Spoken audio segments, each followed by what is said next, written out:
Hello and welcome. This is going to be a complete flip through of my 2024 reading journal, which is this beautiful Hobonichi Weeks. The cover is by Hiroko Kubota. It's called Another Night of Falling Star Sparklers. I really loved it. Unfortunately, I did scrape off like all of the beautiful foiling on here, so lesson learned. Next year I'm definitely getting a clear cover for my weeks, but yeah, this was actually my first Hobonichi ever, and I'm super stoked, love the paper, loved experimenting, and loved doing a reading journal. So let's get to it. Just some stamps here and some stickers. These two stamps are by Our Studio, and this is a sticker I made, but definitely inspired by the work of the illustrator Lydia Nichols. And then on this overview page, I just highlighted with like this blue pen the dates that I finished a book, which is kind of cool to see like how the dates little cluster and, you know, months that I didn't really have a lot going on, months that I read a lot. So that's super fun.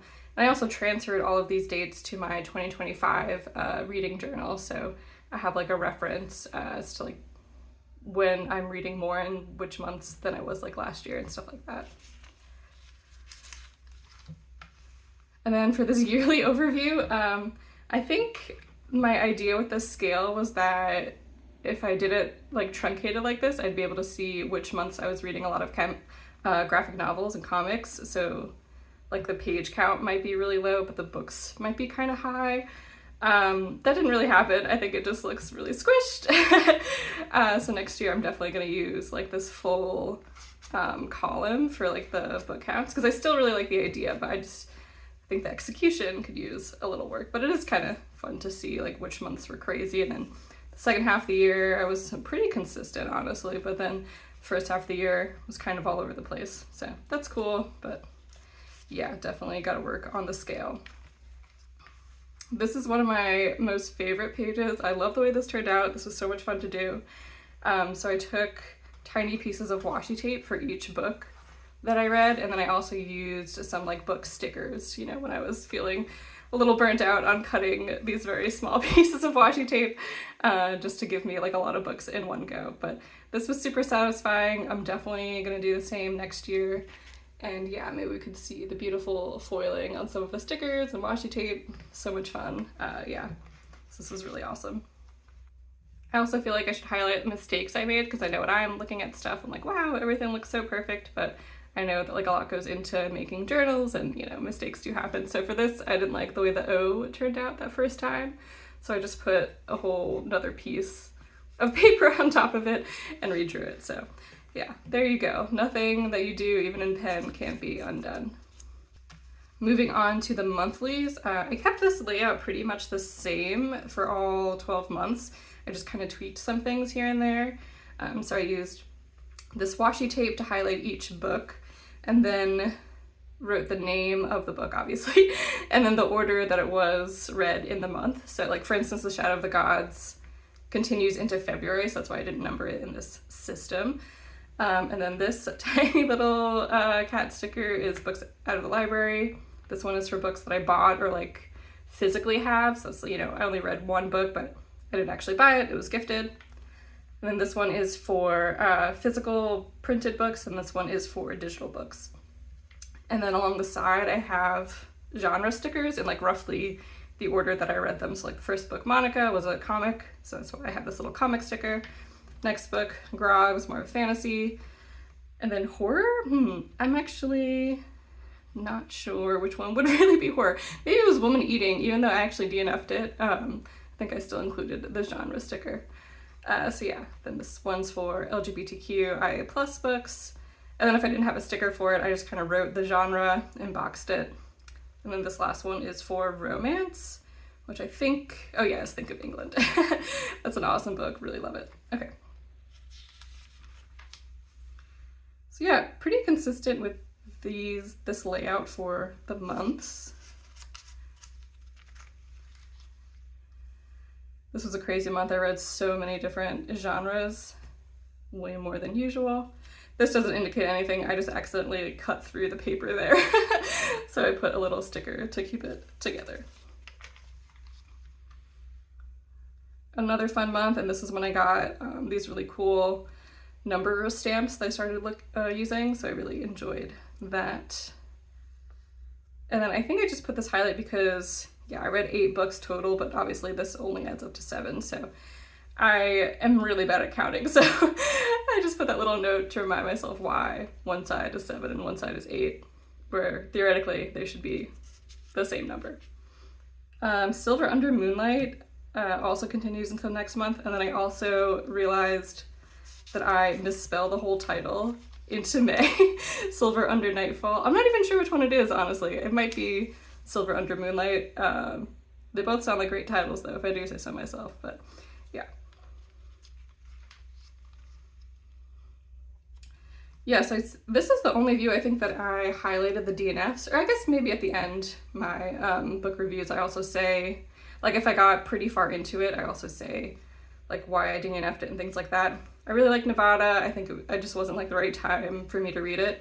I would love like to take a class on it or something. I feel like it'd be a good book club book, but just wasn't what I was wanting at the time. To Kill a Kingdom, man, that one was unexpected. I had really high hopes, and then, I don't know, the first couple pages, I had to tap out. Temple Alley Summer, oh my god, this one was so much fun, even though I read it apparently extremely sporadically, but that was an awesome book. I think I had like a trip in here somewhere, so that's why it's a little bit ping-pongy, but really love Temple Alley Summer. Definitely one of my favorite books of the year. Super unique, super fun. See. Oh yeah, and then for this journal was also a lot of fun because I also kept track of like what fanfics I was reading, just because, yeah, why not? And that's kind of hard to do digitally, like on Goodreads and stuff like that, so I'm really glad that I had this physical tracker. September. October, this might be the only month that it was all library, all physical. Pretty fun. November. December, Graveyard Shift was another really good one. Definitely one of my favorites. And then for these extra months, I just did kind of like swatch pages. I think I might do some of these next year, but definitely not as much. Like I don't think I even used Neocolor in here at all, except for the swatch page, so not super necessary, but I love a good swatch page. It's so much fun. I could do swatch pages for forever. And then this is where I put those stickers that you saw in those monthly spreads. So this is just a tip-in with sticker paper from a Traveler's Company insert that I just taped in with some washi tape. And this is empty washi tape, and it's held really well for whatever reason. It's very sturdy, so definitely recommend that. This is my ink swatching page. I was just getting into fountain pen inks at this point, so I definitely thought like, oh yeah, I'll only have like, 7 inks. That should be more than enough room, but it was not. I got some crammed in here, and this also isn't even all of the inks that I used in this journal. So next year, for sure, changing this up, doing a much bigger layout. I think I'd probably shift this to one of like the monthly, just do this and just put each ink I used, do like one swatch. Hopefully 31 is enough, I'm pretty sure. That'll be all right. But yeah, really love these stamps. These two are from Yoseka, and then this one is a Beverly stamp. Love a good ink swatch stamp, so cute. And then yeah, these also bled like crazy. Definitely should have tested them first, but live and learn. And yeah, reading goal, spending budget. I also updated this. I have a flip through video on how I set up 2025's reading journal, but I think this was cute for what it was. Definitely, I wish I figured out a way to indicate what I actually read a little bit better. So I actually read 82 books. I don't know why I put a dollar sign there. I think I was updating these at the same time. So I spent $10 over my budget. So I spent $110 and I read 82 books, not $82. So there you go. But I do like that I included the dates so you could kind of see like when I was making progress to that. I think that was fun. I think for next year I might just also include like the title, like what book was when. But yeah. And then we get into the weeklies. So I tried out a couple of layouts for these. This one I was obviously doing way too much, or I mean for me it just ended up being way too much, but it was fun in the beginning for sure. I like these big stickers for like each book. This was also kind of like a bad week to start this layout too, because I don't think I read 4 books like on the regular. It's definitely a lot less. This was just like 3 comics and a novel, so it just kind of ended up being a little bit crammed. And then I think I set this up like before I had the books, so this was just really big. So this is mostly the same layout. I just made the currently checked out and the return this week a lot smaller, which these are 2 fun stats to have for sure. I kind of like fell off doing it. I don't know if I'll pick it back up, but it was kind of fun to see. And then this is where I started using these Pilot friction stamps. I actually don't think I use them in the weekly view too much, but I definitely use them in my book reviews. So those are these guys. Yeah, a lot of fun. Super cute. We'll talk about those when I get to the book reviews section. And then this large sticker just indicates days I went to the library. And then again, just like physical books. And then I think I have this layout for a while, so let's just flip through.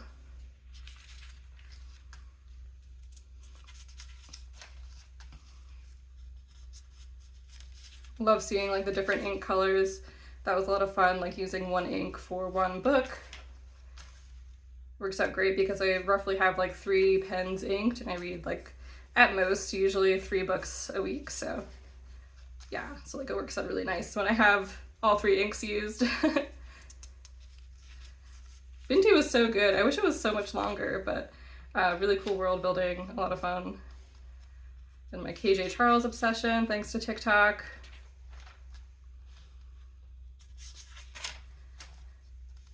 Ooh, when I arrived at the castle, another favorite. That one was awesome. Vera Wong's Unsolicited Advice for Murderers. It was fun. I just wish it was like a little more... Ooh, that's the shadow there. Just wish it was like a little more, I don't know. I think it was an awesome idea, but just maybe the execution was like a little lackluster for me. Silver Under Moonlight. Okay, so it is Moonlight and not Nightfall. So glad we got that sorted. And Other Lands is like one of my all-time favorite books. I read it almost every year. So good. Every time I like finish it, I just wish that I could go back and read it again, which I can because I own it, but you know.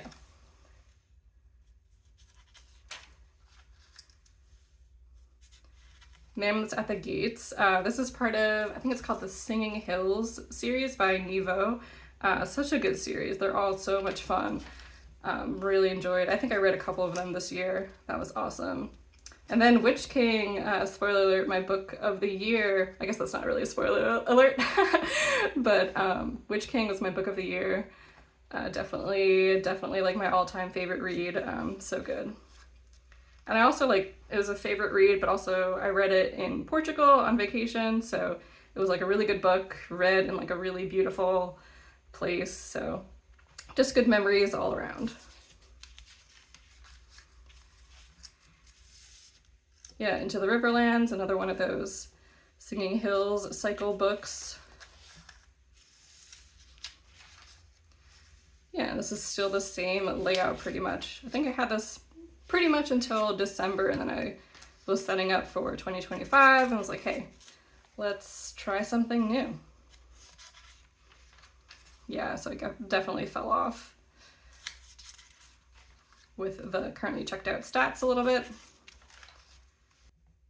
Yeah, so this one, what was going on this week? Oh, I had surgery and we were starting to move, so that's, you know, officially too many things, but definitely just showing, just because I didn't read every single day this year by any means. Didn't even read every week this year, so I think you could still have fun even if you're not super consistent with a hobby. Same thing here. I think this is when we were actually road tripping. Or no, this was it, because I started listening to some audiobooks. I didn't like either of these. I don't know. I kept going for some reason. No disrespect to Katie Robert. I think they're a great author, but these ones just didn't do it for me, unfortunately, but it's still nice to try. Then How It All Ends, I think, was the first book in my new library. Very exciting. So yeah, we moved and then I immediately got a library card. And then I think this new library doesn't have, like the stats are kind of different the way that they do them versus the old library, so it's kind of hard to do that. Like I have to physically count them, which I'm not gonna do, so I think that does fall off pretty soon. But yeah, definitely a really good library, but it's just kind of interesting how different libraries do different things, have different ways of tracking info.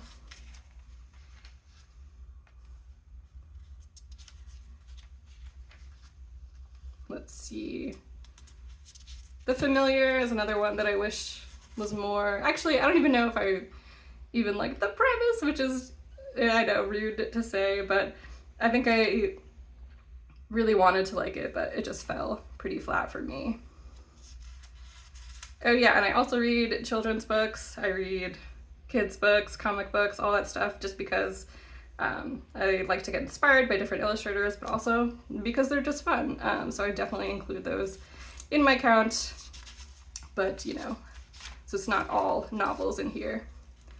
Long Live Evil, this was also a close contender for Book of the Year. So good. Sarah Reese Brennan again, she also wrote In Other Lands, such a fantastic writer. So spoiler alert for Beach Read, in case you don't want to be spoiled at all. I think it comes up pretty early on in the book, but just in case, spoiler alert warning for real this time. Beach Read was a lot about her father's infidelity. And for me, I think I don't really find stories of infidelity interesting or sympathetic, maybe. I don't know. And like, if you're otherwise physically able to leave a marriage and, you know, there's no like threat to your personal safety or like your financial future, I don't know. I just really don't find them interesting. And for me, it's like the main character deals with her father's infidelity, but the fact that he like really loved her and her mom, and it's just like, that's not a complicated story to me. Like I could see how someone could be a great dad, but not a great partner, you know? So I'm not saying that like everyone has to get over it immediately, but for me, I just didn't find that interesting. But the main character, the male lead, I think was a lot of fun. I think the female lead was fun too. It just focused so much on her like getting over her like dad's betrayal. And I don't even know if betrayal is too strong of a word, but just getting over her dad's affair. And it was just, I just did not care. I really rarely read books like at the same time. I get very confused, but I accidentally forgot to bring Birds of Maine to book club, so that was really tragic. And where I go to book club is like very close to the library, so I was able to pick one up from the library before book club, but yeah, it got a little chaotic here. But yeah, that's where the different ink colors really come in handy. Oh, and then I don't know if I even mentioned, but this is where I started doing this layout that I really like. So I write like the date that I'm writing. So for instance, it's like the day after I finished Ocean's Echo, I wrote. So I really like doing that just because, I don't know, it just makes me feel a little bit more connected, and then still the ink color is like a through line. I also called out a few other times where I was like playing a video game, because for me it's like I could either read a book or play a video game. I like very rarely do those two things at the same time. So yeah, maybe I'll integrate that a little bit more next year. And then, yeah, I started playing Unpacking. I think I ended the year, I really wanted to finish with like 82 books, because that's, I'll show the way that I laid out my book reviews, but 82 would be like a full spread instead of my goal of 80, so I was really grinding the last couple weeks of December. But Graveyard Shift, amazing. ML Rio also wrote If We Were Villains, and I honestly like Graveyard Shift a lot more. It was awesome. And then yeah, Dreaming in Color, the last book of the year, super fun art book that I still count. And then the notes section, there's a lot going on here. So I hand drew all 82 covers, which I know is crazy.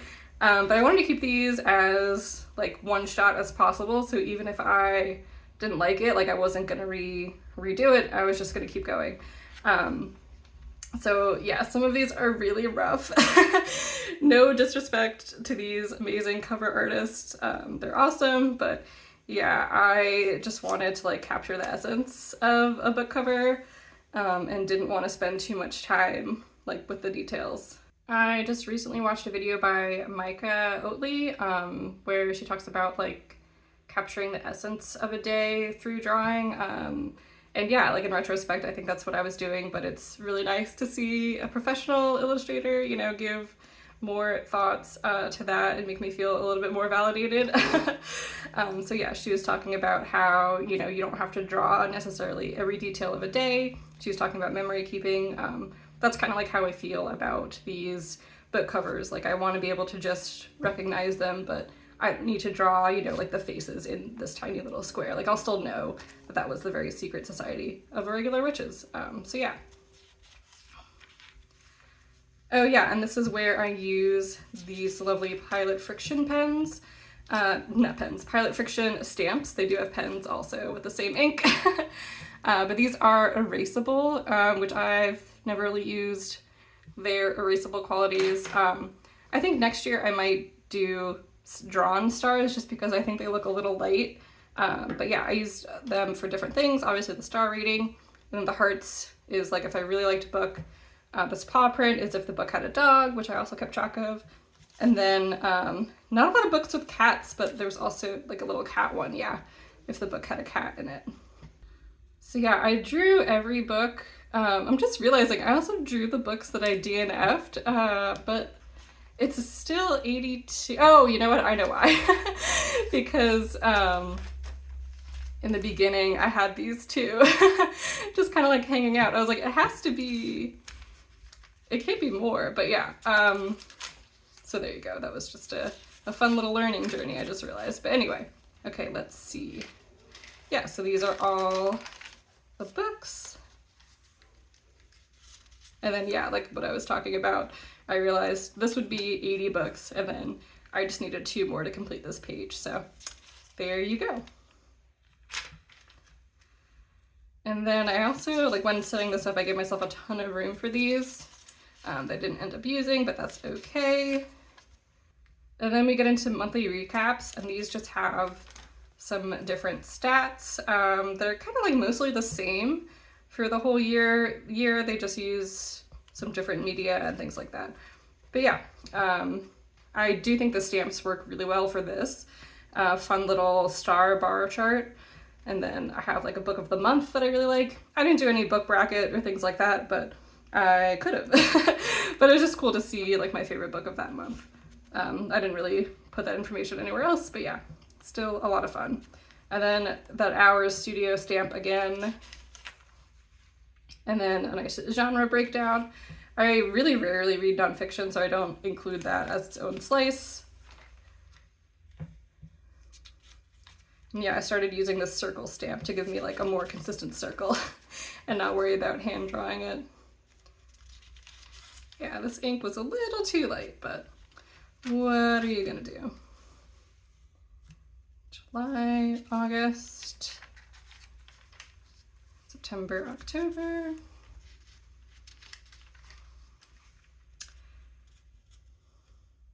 Yeah, this month I just cannot choose between What Is Left and Long Live Evil. They're both so good. Yeah, then another fun setup, themed lists. Yeah, books with cats, indicated by my fun little cat stamp. There were way fewer of these than I anticipated. Yeah, but would have loved to color this all in, but yeah, not a whole lot of books with cats this year, but hopefully next year I can keep that back up. This is a downloadable by the artist Aubrey Joy. I'll link them down below. I obviously love the illustration, but I think the fact that it's bright white sticker paper I really didn't like. So next year I definitely updated that. So my idea for the Heritage Months was to write down all the books that I want to read on the left and then books I actually read on the right, but in practicality I read much fewer books than like I wanted to read, so this ended up just being all the Black authors I read throughout the year, and I did that with like a bunch of other lists. Fun little book map inspired by Joshi Curran. At the end, you can see this like blue ink. I was trying to go back and see which books I could apply for which ones, but then at some point I thought, you know, I'll just leave them blank and that's okay. But yeah, I'm definitely gonna do this again next year. It's another Heritage Month. And yeah, like I said, I like wrote down at the beginning of the month books I want to read, but this was throughout the whole year. Buzzwords by Books and Lala. This was a fun idea. I think, yeah, almost immediately I realized it was not for me, but still really fun to set up. And I did end up reading all the books that I highlighted, so I mean, that was fun. The only one I didn't read was Venko Venko, so maybe I'll get to that next year. Pride.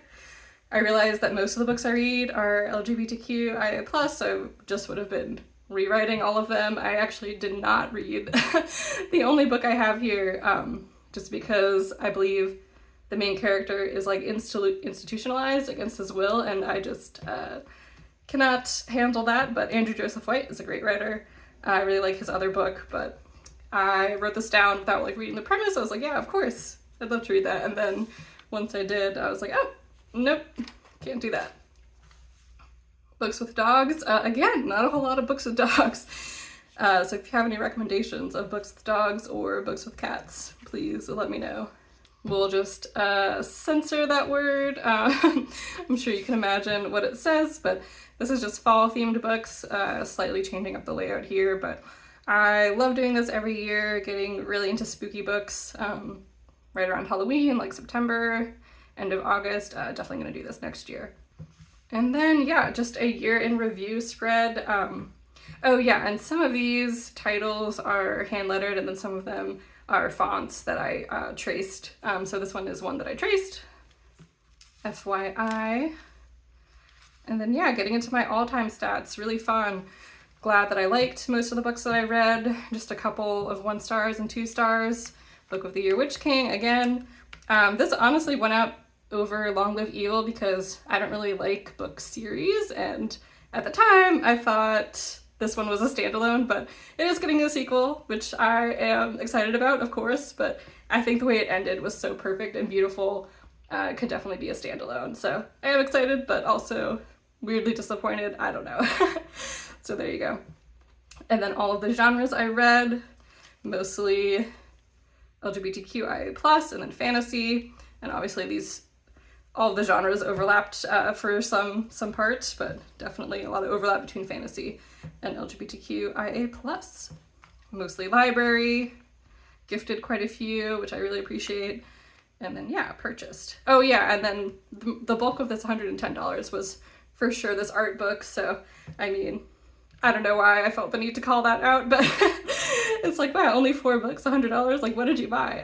But yeah, one of them was a really lovely Kickstarter art book, so there you go.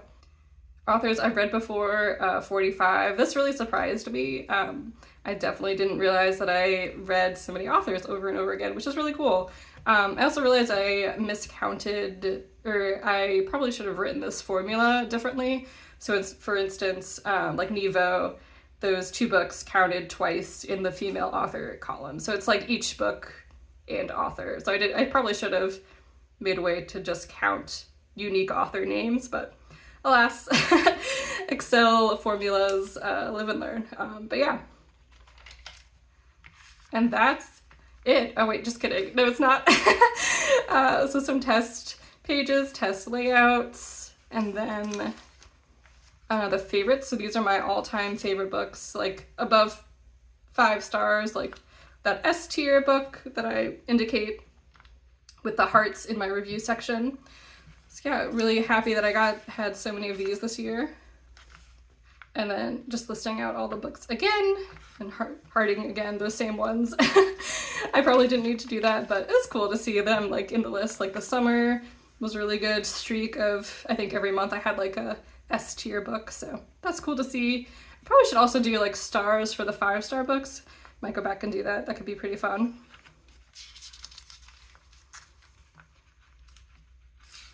Yeah, I wish I filled this out at the beginning of the year, but alas, I did not. And then, yeah, the last 2. So this one, days I went to the library. This was fun.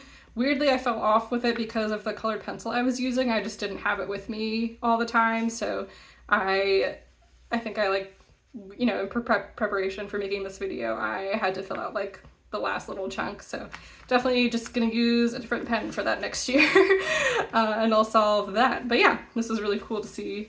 And these are all the bookshops I went to this year. Not too many, but yeah, one in Portugal. This place was awesome, really beautiful. And then Montana and Maine.